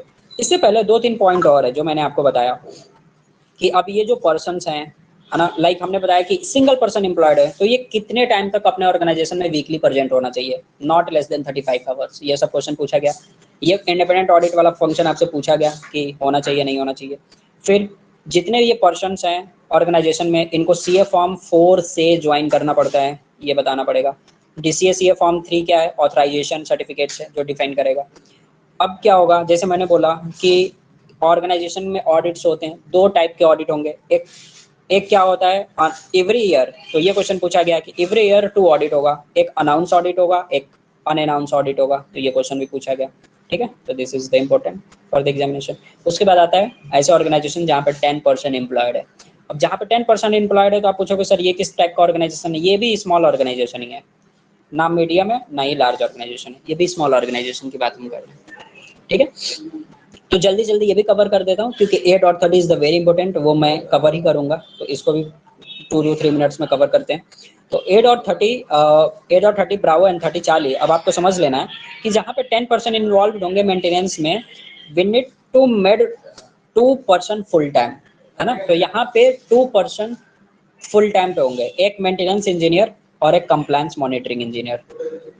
कंप्लायंस मॉनिटरिंग इंजीनियर पहले हम इसको किस नाम से जानते थे, क्वालिटी इंजीनियर, अब वो चेंज हो गया क्या, कंप्लायंस मॉनिटरिंग इंजीनियर। सिंपल है, इसमें कोई डाउट नहीं है। आइदर पर्सन, अब इन दोनों में से किसी को भी अकाउंटेबल बना लो, कोई इश्यू नहीं है, या तो इंजीनियर को बना लो अकाउंटेबल या कंप्लायंस को, किसी को भी अकाउंटेबल मैनेजर आप बना सकते हो। और अकाउंटेबल मैनेजर ही सीईओ है, मैं आपको समझाऊंगा किस तरह से होता है, और सीईओ होगा या नहीं होगा, क्या रिक्वायरमेंट है। कंप्लायंस मॉनिटरिंग इंजीनियर की जो भी एजुकेशन है, रिक्वायरमेंट है, सेम एज मेंटेनेंस इंजीनियर ही होता है, कुछ नया नहीं है। वो भी एमई फील्ड है, हम भी एमई फील्ड हैं। आप चाहते हो तो 145 में मेंटेनेंस में जाओ, या तो कंप्लायंस में जाओ, आपकी मर्जी। तो ये सब सिमिलर होता है, देखो सिमिलर क्वालिफिकेशन, सारी चीज़ें सिमिलर है, कुछ भी डिफरेंस नहीं है। बस ये होता है कि जो इंजीनियर है उसके पास सर्टिफिकेशन है ना, लाइन पे ट्रांजिट का, मेंटेनेंस का, क्वालिटी का उस तरह का सर्टिफिकेशन नहीं होता, उसका सर्टिफिकेशन डिफरेंट है, ठीक है। ऑर्गेनाइजेशन सर्टिफिकेट वगैरह मैंने आपको बता दिया कि हाँ ठीक है, सर्टिफिकेट मिलेगा, उसको अमेंड कर सकते हैं, सीए फॉर्म 2 फिल करेंगे, ये बेसिक है, तो इस पे अभी ज़्यादा हम लोग बात नहीं करेंगे, ये सब क्लास में हम लोग देख सकते हैं। तो यहाँ पे आप देख लोगे बेसिक सर्टिफिकेट, सीए फॉर्म 2 हम फिल करेंगे और अप्लाई करेंगे थ्रू द ईजीसीए पोर्टल, है ना। और CA form 6 will be the approval recommendation report, है ना। तो ये 2 फॉर्म होंगे जो हमारे लिए इंपॉर्टेंट है। तो ये बेसिक है, इसलिए इसमें ज़्यादा बातें हम नहीं करते हैं। और ये मैंने आपको बता दिया कि terms and approval of scope, ये क्या होगा, कंपोनेंट। अगर कंपोनेंट वर्कशॉप ओपन कर रहे हो तो कैटेगरी सी में होगा। तो देखो जब भी कंपोनेंट वर्कशॉप ओपन करते हो तो मैं आपको जनरली बता दूं, कंपोनेंट वर्कशॉप में आप एपीओ और इंजन का मेंटेनेंस नहीं कर सकते। मतलब आपके पास if you have category C approval, category C means only for component, तो कंपोनेंट मेंटेनेंस वर्कशॉप में इंजन एपीयू पे मेंटेनेंस नहीं कर सकते। अब कुछ लोग बोलेंगे सर होता है मेंटेनेंस, अनस्टॉल इंजन पे होता है, तो मैं समझा देता हूँ आपको कैसे होता है। कैटेगरी ए, ये क्लास रेटिंग में आपको बता रहा हूँ, बाकी बहुत अच्छे से क्लास में ही बताऊंगा, उसका अपेंडिक्स से पूरा अच्छे से समझाऊंगा कि क्लास रेटिंग कैसे डिफाइंड है। तो class A applicable for maintenance of aircraft, maintenance of aircraft, और इसमें हम directly on the aircraft maintenance कर सकते हैं, ऑन द एयरक्राफ्ट मेंटेनेंस कर सकते हैं, ऑफ द एयरक्राफ्ट मेंटेनेंस कर सकते हैं, if you have a category A class rating approval, है ना। तो इसलिए जब 145 का अप्रूवल है, एयर इंडिया, इंडिगो, विस्तारा, जो भी एयरलाइंस है, आकाशा, ये सब डायरेक्टली एयरक्राफ्ट में मेंटेनेंस करते हैं। Why? Because they have category A class rating approval, on the aircraft maintenance करते हैं। अब इसमें इंजन एंड एपीयू इंक्लूडेड है, हम कर रहे हैं ना मेंटेनेंस, सिंपल है। कैटेगरी बी, अब कैटेगरी बी क्लास रेटिंग में अप्रूवल आपके पास है, if you have category B approval, ठीक है, ये क्लास रेटिंग है, ठीक है, क्लास रेटिंग समझना। और अभी जो हम लोगों ने ऑर्गेनाइजेशन डिफाइन किया था ना, वो टाइप ऑफ ऑर्गेनाइजेशन था, उसको क्लास मत समझ लेना, A1 A2 A3 डिफाइन किया था, वो ए को ही डिफाइन किया था, A1 में, A2 में, A3 में, A4 में, ठीक है। तो टाइप ऑफ ऑर्गेनाइजेशन था, और यहाँ पे मैं बता रहा हूँ class ratings. Then class B किसके लिए अप्रूवल है, तो क्लास बी में आप अनस्टॉल कंपोनेंट का मेंटेनेंस कर सकते हो, पूरे एयरक्राफ्ट का मेंटेनेंस नहीं, अनस्टॉल कंपोनेंट का, आप समझना, अनस्टॉल कंपोनेंट का मेंटेनेंस कर सकते हो, including APU engine, including APU engine, यहाँ पे भी एपीयू इंजन इंक्लूडेड है। तो अल्फा में तो ऑलरेडी हम कर सकते हैं, कोई इशू नहीं है, बट ब्रावो में इन्होंने दे हैव डिफाइंड कि इंक्लूडिंग एपीयू इंजन, और जितने भी अनस्टॉल कंपोनेंट का मेंटेनेंस करना है, you have to take approval in this category class B rating, ठीक है। तो क्लास बी जिनके पास अप्रूवल होता है वही केवल इंजन और एपीयू पे मेंटेनेंस कर पाते हैं, वो भी अनस्टॉल की बात किया जा रहा है, डायरेक्टली एयरक्राफ्ट पे नहीं। डायरेक्टली एयरक्राफ्ट पे करना है तो क्लास ए में अप्रूवल लेना पड़ेगा, मीन्स वो तो डायरेक्टली फुल अप्रूवल हो गया 145 का, ठीक है। अब समझो, क्लास सी बता दिया कि क्लास सी में केवल कंपोनेंट का मेंटेनेंस होगा other than APU and engine, simple है। ये तीनों क्वेश्चन आया गया है जो मैं आपको बताया, ये तीनों ही आपके एग्जाम में पूछा गया। अब एक बेसिक डिफरेंस बताता हूँ, मैंने आपको एक कैटेगरी बताया था डी में अप्रूवल, जिसे D1 बोलते हैं, एनडीटी का approval. If you have approval with category A and category B and category C, you don't need to get separate approval of NDT. Simple line है, समझने में कोई इशू नहीं है कि अगर आपके पास category A1 means you can say category A, category B and category Charlie, Alpha Bravo Charlie class में आपका अप्रूवल है मेंटेनेंस का, तो you don't need to get separate approval of D1, आपको अलग से एनडीटी का अप्रूवल लेने की जरूरत नहीं है। मीन्स इसीलिए इंडिगो, आकाशा, एयर इंडिया के पास अलग से एनडीटी का अप्रूवल नहीं है, वो डायरेक्टली एनडीटी करते हैं क्योंकि उनके पास ऑलरेडी क्लास ए का अप्रूवल है, सिंपल। इंडिगो के पास भी क्लास है क्योंकि सब लार्ज एयरक्राफ्ट हैं, तो क्लास ए ही में रहेंगे, बी में तो रहेंगे नहीं, सब हम ऑन द एयरक्राफ्ट मेंटेनेंस कर रहे हैं, ऑफ द एयरक्राफ्ट भी कर रहे हैं, तो क्लास ए में करेंगे हम। सिंपल है। तो उनको अलग से एनडीटी रखने की जरूरत नहीं है या अप्रूवल लेने की जरूरत नहीं है, एनडीटी ऑर्गेनाइजेशन डिफाइन नहीं करने की जरूरत है, वो क्लास ए में ही पूरा इंक्लूडेड होता है। तो सेम थिंग्स फॉर रिलेट करेगा 20 के लिए भी और चार्ली के लिए भी, अलग से डी की अप्रूवल लेने की जरूरत नहीं है। बट इन तीनों में से किसी में भी अप्रूवल नहीं है, केवल आप एनडीटी शॉप ओपन करना चाहते हो तो बस D1 की रिक्वायरमेंट फॉलो करो और एनडीटी का अप्रूवल ले लो। सिंपल है। तो इसी के बेसिस पे वो लोग अपना डिफाइन करते हैं एमओई में कि हम लोग कैसे एनडीटी करेंगे कैसे नहीं करेंगे, क्योंकि we have already class A approval. तो हम बेसिक बेसिक रिक्वायरमेंट डिफाइन कर देते हैं कि हम एनडीटी कैसे करेंगे और क्या क्या गाइडलाइन फॉलो करेंगे जो डीजीसीए के रिलेट होगा और एक्सेप्टेबल होगा टू डीजीसीए स्पेशलाइज्ड ऑपरेशंस के लिए। ठीक है, तो हम इस एआर में समझेंगे वो सारी बातें। तो अभी मैंने बता दिया और ये आगे हम लोग पढ़ते हैं। फिर फैसिलिटी रिक्वायरमेंट पे हम लोग आते हैं। तो फैसिलिटी रिक्वायरमेंट में क्या है बेसिकली कि हमारे पास लाइन और बेस, तो लाइन में हमें हैंगर के रखने की जरूरत नहीं है, बेस में हमें रिक्वायर्ड है हैंगर। सिंपल है। एक मिनट, कुछ लोग का क्वेरी है क्या, मैं चेक कर लेता हूँ। नहीं, टेलीग्राम ओपन हो गया है।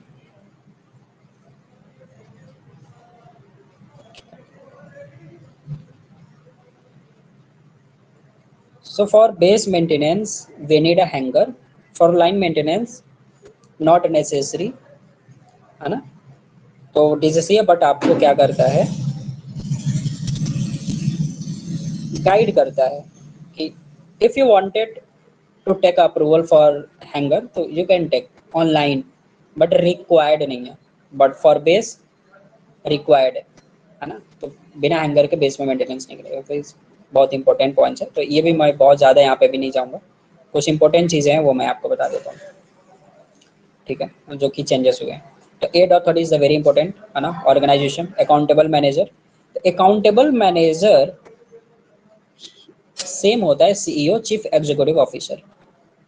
If accountable manager and CEO is the two other person, मतलब डिफरेंट पर्सन, तो accountable manager will sign the safety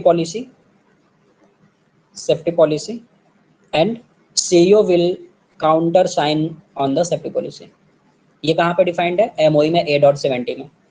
ठीक है, मीन्स आपको समझ में आता है कि सर अकाउंटेबल मैनेजर सीईओ एक हो सकते हैं, या फिर अगर ऑर्गेनाइजेशन बहुत बड़ा है तो दोनों को डिफरेंट डिफरेंट पर्सन बना सकते हो, दो पोस्ट होल्डर रख सकते हो, इसमें कोई इशू नहीं है। अब इन्होंने क्या डिफाइन किया अकाउंटेबल मैनेजर एंड सीईओ के रिस्पॉन्सिबिलिटी में, accountable manager will ensure all maintenance activities of organisation can be finance in accordance with the CAR. उसको पता होना चाहिए ना कि सीएआर के अकॉर्डिंग होगा नहीं होगा। Ensure necessary resources available to the accomplish with the maintenance of organization 145 CRM and CRML. ठीक है, establish and promote safety policy and quality policy, demonstrate basic understanding of the CAR। उसको knowledge नहीं होगा CAR का तो कोई भी आदमी उसको बेवकूफ बना देगा। ठीक है, तो they have knowledge about the basic understanding of CAR, है ना। दोनों को होना चाहिए, अगर सेपरेट है, अदरवाइज वो सेम पर्सन होता है। अब सिंपली अकाउंटेबल मैनेजर विल, वो क्या करता है, accountable manager shall nominate a person or group of person representing the maintenance is management structure for maintenance function and they were responsible to ensure that organization work in accordance with the MOE and approval procedures ना। तो पहले ऐसा नहीं था और ना ही कोई maintenance management structure था मेंटेनेंस के लिए। तो क्या कोई भी ऑर्गेनाइजेशन जो लॉ ऑर्गेनाइजेशन है उनके पास मैनेजमेंट स्ट्रक्चर नहीं है पहले से है, but DGCA haven't defined in the had not defined in the CAR, है ना। पहले से DGCA ने डिफाइन नहीं किया था, but now DGCA have defined कि you need to have management structure for maintenance functions और you have to mention in the MOE and approved procedures के अकॉर्डिंग, है ना। पहले नहीं था। तो ये एक मेजर चेंजेस है जो कि DGCA ने किया 145 में। Now for Charlie, accountable manager shall nominate a person or group of person with responsibility to manage the compliance monitoring person. Who is this person? The quality manager, QM। तो अभी हम quality manager के नाम से नहीं जानते हैं, तो quality manager known as a compliance monitoring manager. ठीक है, तो कौन नॉमिनेट करता है, तो accountable manager shall nominate a person who is the responsible for compliance of work on for organisation. ये भी DCA ने क्वेश्चन पूछ लिया। और ऊपर वाला जो अभी मैंने आपको बताया था कि ये भी आपके एग्जाम में आया हुआ है ना। Now point Charlie alpha, accountable manager shall nominate a person and group of person responsible to manage the development administration manage the effective SMS as a part of management system।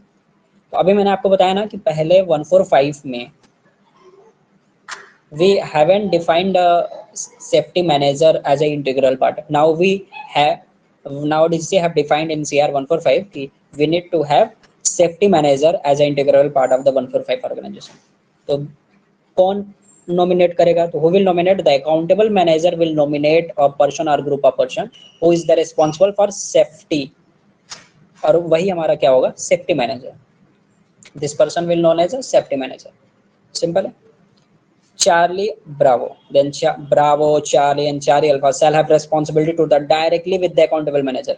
Because अब देखो हमने जिन persons की बात की ये बहुत ही important person है organisation के लिए, लाइक एएम, सीईओ, ये तो सेम पर्सन हो गया। अब like account compliance monitoring manager, maintenance management plus safety manager, this all nominated person directly gave feedback to the accountable manager, या आप बोल सकते हो डायरेक्टली कनेक्ट कर सकते हैं। इनके बिटवीन कोई भी बाउंड्री नहीं होना चाहिए। Accountable manager and compliance monitoring manager and management team, maintenance management team and safety manager, they are directly responsible or accountable to the accountable manager। ये सारे इंफॉर्मेशन डिफाइन करेंगे। सेफ्टी मैनेजर अपना safety वाला सारा information feedback देगा, तो they will give feedback to the safety manager. CMM also give feedback with respect to compliance monitoring, और management team आपका मेंटेनेंस टीम मेंटेनेंस के रेस्पेक्ट में फीडबैक देगा। और इनके बीच में कोई भी बाउंड्री नहीं होना चाहिए। 100% ट्रांसपेरेंसी, ठीक है, तभी ऑर्गेनाइजेशन रन कर सकता है, otherwise 145 will never be run, है ना।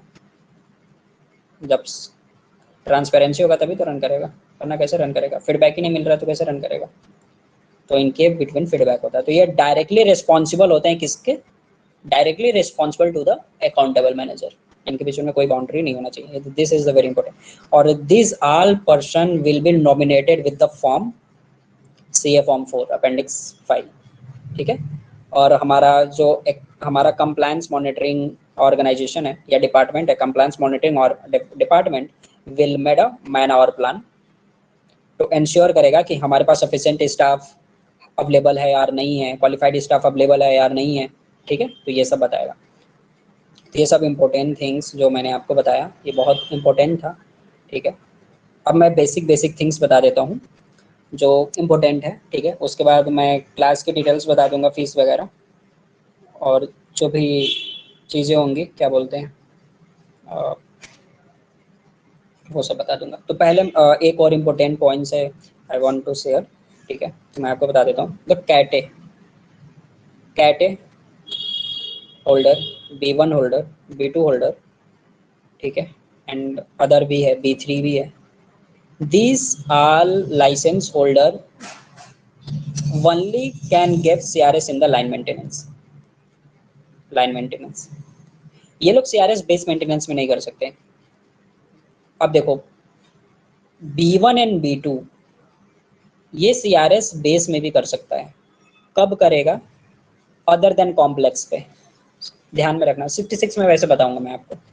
Other than complex motor powered aircraft पे B1 and B2 can give CRS, ठीक है। बट जनरली आप समझ जाओ कि cat A, B1 and B2 and B3 will give CRS only in the line maintenance. तो ये लाइन मेंटेनेंस के सर्टिफाइंग स्टाफ हो गए, ठीक है, CS हो गए। बेस मेंटेनेंस में साइन कौन करेगा? और बेस में भी डिफाइंड है, बता कौन सा? पहले तो कॉम्प्लेक्स और एक अदर देन कॉम्प्लेक्स। तो कॉम्प्लेक्स में ओनली कैटेगरी C होल्डर ही सर्टिफाइंग स्टाफ होगा, और B1 and B2 licence holder क्या होंगे? सपोर्ट स्टाफ होंगे। तो B1 and B2 licence holder will be the support staff in the base maintenance, and category C license holder only will be the certifying staff for the complex motor powered aircraft in the base maintenance. For other than complex motor powered aircraft for base maintenance, category B1, B2 and category C can be a certifying staff. ठीक है, समझ रहे हो? B1 and B2 complex पे certifying staff नहीं हो सकता base में, बट अदर देन कॉम्प्लेक्स में बेस में भी सर्टिफाइंग स्टाफ हो सकता है। कॉम्प्लेक्स मोटर पावर्ड एयरक्राफ्ट पे only category C will be the certifying staff. And एक और पॉइंट है जो लोग गलत कर रहे हैं, बाकी एग्जाम में काफी क्वेश्चन आ रहा है वो लोग गलत कर रहे हैं। Category C can never be certifying staff in the line maintenance LM। Category C can never be a certifying staff on the line maintenance or in the line maintenance. Line maintenance में certifying staff बनने के लिए line का experience चाहिए और category C hold छोड़ना पड़ेगा। Category B, age category B1 और B2 you can certify aircraft in the line maintenance. Category C is not required in the line. समझ गए?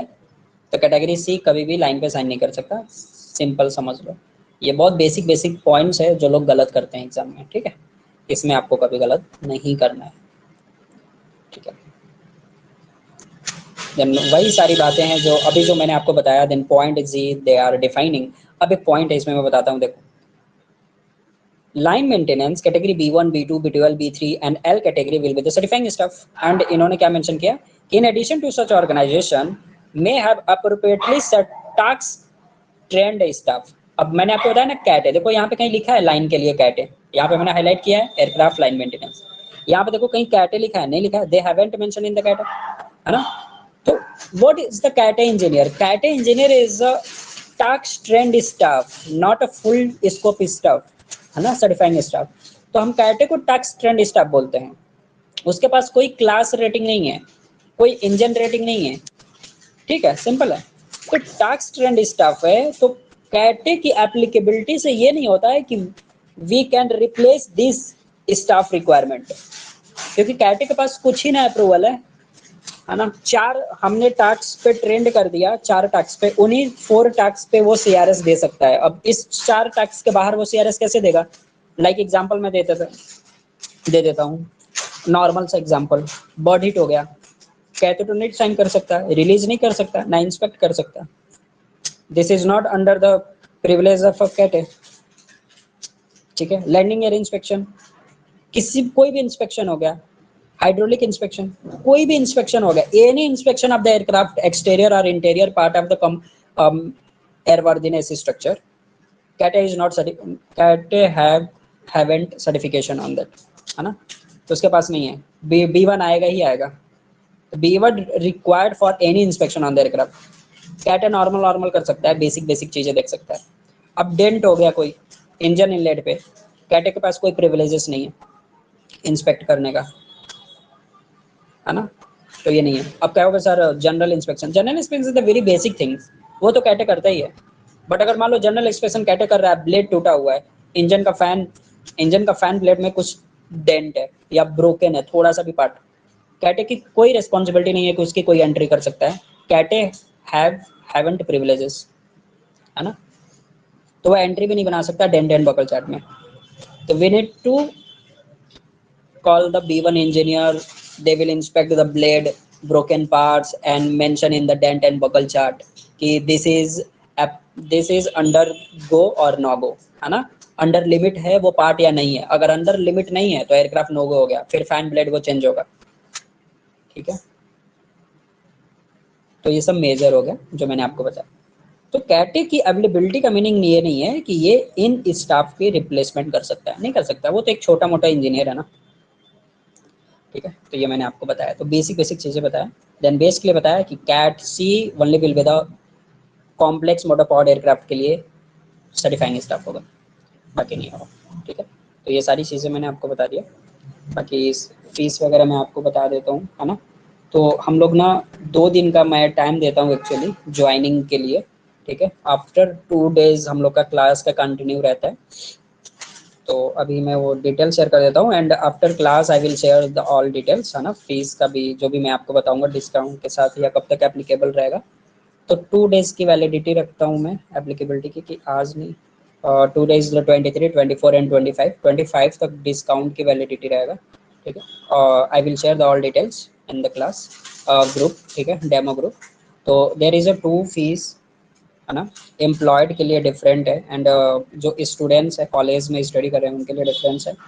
तो fees is for 1417 actual fees, है ना, which for employed, but after discount I am asking 1300, है ना, but मैं कम कर देता हूँ इससे भी 1270, ठीक है। और ये डिस्काउंट रहेगा 1270 और टिल 25 जून, ठीक है।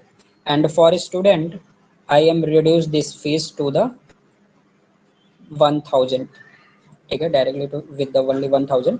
तो ये भी डिस्काउंट वैलिड रहेगा 25 तक, 25 जून तक। तो ये है, तो 1470 is the actual fees, but for employed के लिए डिस्काउंट करके मैंने 1220 किया है। अभी मैंने पिछले सेशन में ज़्यादा ही लिया है। ज़्यादा ही क्या मतलब, अभी 3-4 साल से तो सेम फीस है, मैंने कोई चेंजेस नहीं किया, और मैं एक भी साल मतलब फीस बढ़ा भी नहीं रहा हूँ। अब देख ही रहे हो मार्केट कैसा कैसा नहीं है, बट फीस बढ़ाने का कोई मतलब नहीं है, पैसा ही कितना मिल रहा है एविएशन में, तो ये भी देखना होता है। तो फीस मैंने और भी कम कर दिया, ठीक है। तो 1220 किया है एम्प्लॉयड के लिए और डिस्काउंट के साथ में, और स्टूडेंट्स का आई हैव मेंशन्ड 1000। तो this all detail I will share in the class demo group. और एक फॉर्म होता है, वो फॉर्म आप फिल कर लोगे, फॉर्म भी मैं शेयर करूँगा as you join the class, ठीक है। After 2 days we will continue. तो जैसे आप ज्वाइन करते हो फॉर्म फिल करोगे, पेमेंट करोगे, देन आप मेरे को डिटेल बताओगे कि सर हमने कर लिया, देन आई विल ज्वाइन तो क्लास, ठीक है। तो वहाँ पर क्लास ग्रुप में ऐड करूँगा और टेलीग्राम आईडी को ऐड कर दूँगा, जहाँ पे आपको रिकॉर्डिंग मिल जाएगा, ठीक है। तो अभी मैं आपको दिखा देता हूँ कि ड्राइव का क्या है। तो मैंने आपको बोला ना कि क्लास ड्राइव अलग है, दो देर आर 2 डिफरेंट ड्राइव, है ना। एक बेसिक ड्राइव है जिसमें सारे पीआईक्यूज मिल जाते हैं, बट क्लास के लिए मटेरियल थोड़ा मैंने अरेंज किया हुआ है, तो उसके लिए थोड़ा सा डिफरेंट है। इसको छोड़ देते हैं।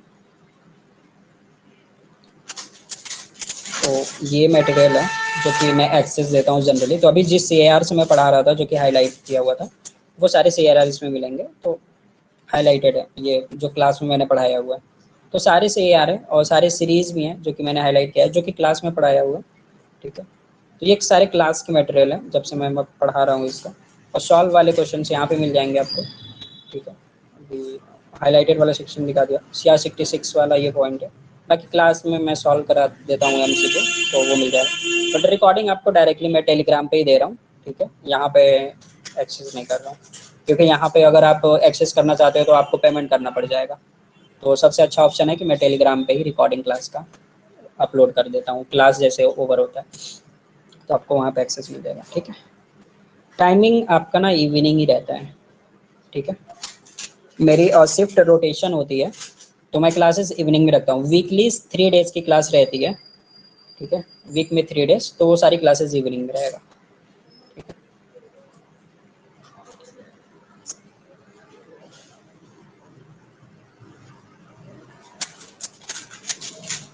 हाँ, तो you can C hello. The recording, है ना। हाँ तनवीर। सर ये मॉडल टेक्निक का क्लास ले रहे हो क्या? हाँ, इस अभी उसका डेमो करने वाला हूँ, आफ्टर 3-4 days में डेमो अच्छा। करने वाला हूँ, और मैं बता दूंगा ठीक तुझे। है। हाँ मैं ये सर बोल रहा था, मॉडल 6 का क्लास आपसे मतलब लिया था, ठीक है। हाँ हाँ तो ट्रीटमेंट में सर उसमें वो मांग रहा है सब्सक्रिप्शन, हाँ, कोई वही अगर मैं बता है रहा हूँ, सब्सक्रिप्शन का हो गया है उसका मैं देखता हूँ, है ना। उसका सब्सक्रिप्शन का भी हो गया, इसलिए टेलीग्राम पे मैं रिकॉर्डिंग दे रहा हूँ। अदरवाइज सब्सक्रिप्शन लेना चाह रहे हो तो सब्सक्रिप्शन 300 का मांग रहा है, 200 का। ठीक है। ओके, मेरे को अभी दूसरा क्लास करना है। Okay, bye bye, good night, and I will share all the details आप मिड नाइट।